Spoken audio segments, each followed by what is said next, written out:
ఉప్పెరాకు చాప వేసి అరిటాకు విస్తరేసి వేడి వేడి అన్నమేసి కందిపోడి పచ్చడేసి చల్లమిరపకాయ వేసి నువ్వులప్పడాలు వేసి మిరియాల చారు వేసి పెసరపప్పు పునుగులేసి గారెలేసి బూరెలేసి పాత ఆవకాయ వేసి కొత్త చింతకాయ వేసి ముక్కలా పులిసేసి గడ్డ పెరుగు పచ్చడేసి ఆవాల పొడి వేసి ఆవు నెయ్యి వేసి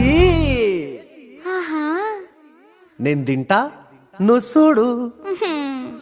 ఊరికే అన్నానే పిల్ల, ఊరూరికే అన్నానే పిల్ల, నువ్వు మా ఊరొస్తే పిల్ల, నీకు అడిగింది ఇస్తా పిల్ల.